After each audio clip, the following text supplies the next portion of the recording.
Assalomu alaykum Yog'du tele loyihasining qadrli muxlislari. Loyihamizning navbatdagi sonida sizlar bilan yana diydor ko'rishib turganimizdan bag'oyatda mamnunmiz. Har doimgidek turli adabiyotlarni ushbu loyihamizda birgalikda mutolaa qilamiz. Bugun navbat Ryunosuke Akutagawaning yana bir ajoyib hikoyasiga.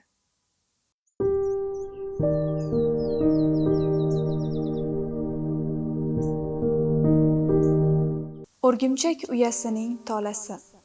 Ryunosuke Akutagawa.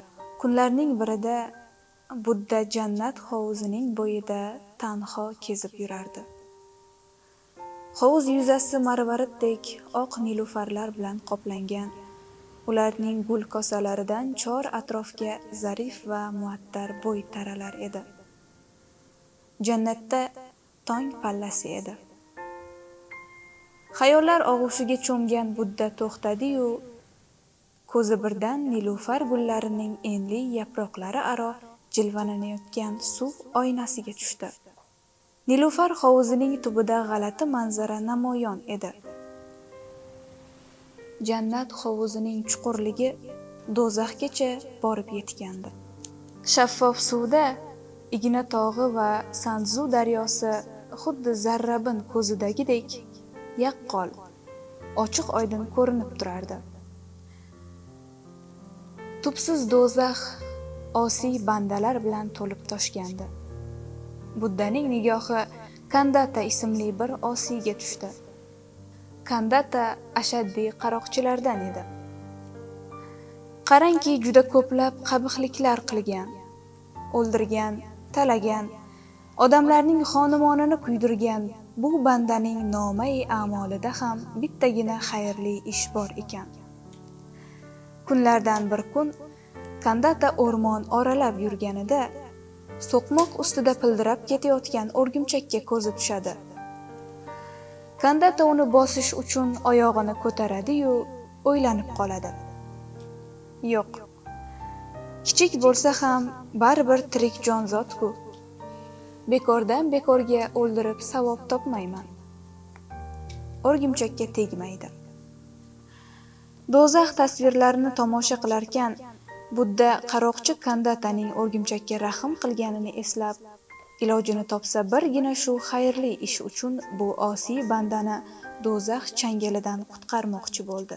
Tasodifni qarangki, shu payt yonida jannat o'rgimchagini ko'rib qoldi. O'rgimchakdan chiqqan ajoyib kumush tola chashma toshlaridek yam-yashil nilufar yaprog'iga ilinar edi.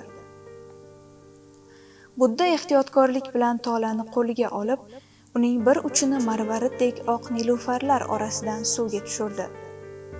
Tola eshila cho'zila axiri do'zax tubiga yetdi. Kandata do'zax tubidagi qon ko'lida boshqa gunohkorlar qatori goh yuqoriga suzib, goh girdobga cho'kib, ayanchli qiynoqlarga chidashga majbur edi. Qayoqqa bormang, hamma yoqni zim-ziyo qorong'ulik qamrab olgan. Gohi-gohida nimadir qorong'ulikda milt-milt yorishib ko'rinadi xolos. Bu dahshatli Igna tog'ining ignalari edi. Mazkur ko'rinishning butun dahshatini tasvirlashga so'z topish amri mahol. Atrof go'yo qabristondagidek jimjit. Faqat ora-sira osiylarning unsiz xo'rsinishi quloqqa chalinadi. Do'zax tubida ko'plab azob-uqubatlarga duchor bo'layotgan bu gunohkor bandalarning ingrashu oh-voh qilishga ham majollari qolmagan edi. Qon ko'lining qonida cho'milib, nafasi qaytayotgan buyuk qaroqchi Kandata ham joni uzilayotgan qurbaqadek unsiz tipirchilab qo'yardi xolos. U tuyqus boshini ko'tarib, qon ko'lining ustidagi qorong'ulikka qaradi. Bu tim qora bo'shliq aro uzoq-uzoqlardagi osmondan o'zidan zaifgina yog'du taratib, go'yo boshqa gunohkorlar sezmasin uchun ehtiyotkorona bir maromda o'rgimchak tolasi tushib kelayotgan edi. Kandata quvonchdan qarsak chalib yubordi. Bu tolaga ilinib olsa bas, asta-sekin yuqoriga ko'tarilaveradi. Qarabsizki, do'zax azobidan forig' bo'lib turibdi-da. Ajabmas, omadi chopib jannatga ham tushsa, unda hech kim hech qachon Igna tog'ining cho'qqisiga haydab, yana qon ko'liga tashlamaydi.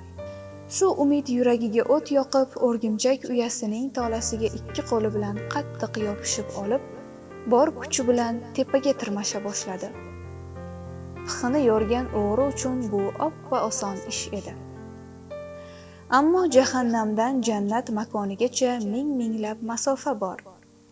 Harchand urinmasin, tog' tepasiga yetib olish oson bo'lmadi. Yuqoriga tirmasha chiqayotgan kandatani, hatto shunday pahlavonni ham charchoq yengdi. Bir nafasda osmongacha chiqa olmadi. Bir muddat to'xtab, nafas rostlashdan boshqa iloj yo'q edi. U to'xtab, o'rgimchak uyasining tolasida osilgancha dam olarkan, pastga, chuqur jarlikka qaradi. Kandataning chirmashishlari zoyi ketmagan ekan. Hozirgina o'zi azobdan qutulgan qon ko'li qorong'ulik bag'riga singib yotibdi. Jahannam tubida xira yiltirayotgan qo'rqinchli Igna tog'ining cho'qqisi endi uning oyog'i ostida. Agar yana shunday chaqqonlik bilan turmushda davom etsa, jahannam changalidan qutulishi aniq edi. O'rgimchak tolasini mahkam qisgan kandata ko'p yillardan so'ng yana birinchi bor inson ovoziga ega bo'ldi va qahqah otib kulganicha qichqirdi. Xalos bo'ldim. Ammo birdan pastda boshqa son sanoqsiz gunohkor bandalarning ham o'rgimchak uyasining tolasiga tirmashib olganlaricha, xuddi chumolilardek saf-saf bo'lib tobora balandga o'rmalab chiqayotganliklarini ko'rdi.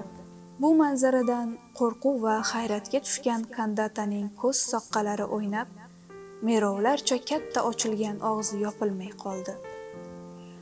Bu nozik tola uning o'zini zo'rg'a tutib turibdi-yu, shuncha odamni qanday ko'taradi? Tola chirt uzilsa bormi? Unda o'zi ham. O'ylayapsizmi, o'zi ham. Shuncha azoblar bilan amallab ko'tarilib olganida, oyog'i osmondan bo'lib yana pastga uchadi-ya. U o'ylar ekan, osiy bandalar qon ko'lining tubidan mo'rmalaxday o'rmalab kelishar edi. Yuzlab, minglab gunohkorlar uzun zanjirdek cho'zilib, shoshganlaricha ojizgina yog'du sochayotgan o'rgimchak uyasining tolasi bo'ylab chiqishardi. Tezroq bir tadbir qo'llash kerak. Bo'lmasa hozir tola uziladi-yu, jahannam qa'riga uchadi. Shunda kandata bor ovozi bilan hayqirib yubordi. Hoy osiylar! Bu tola meniki. Sizlarga kim ijozat berdi? Qani tezda pastga tushinglar. Ammo o'sha soniyada nima bo'ldi deng? Shuncha vaqt bus-butun, hech bir shikastsiz turgan o'rgimchak uyasining tolasi aynan o'sha kandata ilinib turgan joyidan chirt etib uzildi. U oh-voh qilishga ham ulgurmay, chirpirak bo'lib, shamoldek g'uvillab pastga, qorong'ulik tubiga uchib ketdi. Faqat o'rgimchak uyasi tolasining bir kichik bo'lagigina jahannamning yulduzsiz, oysiz osmonida ojiz shu'la taratib osilib turardi. Budda Nilufar hovuzining chetida turib, nimalar bo'layotganini boshdan oyoq kuzatdi. Kandata xuddi uloqtirilgan toshdek qon ko'lining tubiga cho'kkanida, Buddaning yuzi ma'yus tortib, yana o'z sayrida davom etdi. Kandataning yuragiga mehr-shafqat tuyg'usi yot edi. U qanday qilib bo'lsa ham faqat o'zim jahannamdan qutulib qolay degan edi. Shunga yarasha jazosini oldi. Do'zax girdobiga itqitib yuborildi. Budda uchun bu ayanchli va ezgin manzara edi. Nilufar ko'lidagi nilufarlar esa bularning bariga beparvo edilar. Ularning marvariddek oppoq kosachalari Buddaning poyida ohista chayqalardi. Buddaning har bir odimi bilan nilufarlarning gulkosalarida chor atrofga zaif va muattar bo'y taralardi. Jannatda vaqt peshinga yaqinlashib qolgan edi.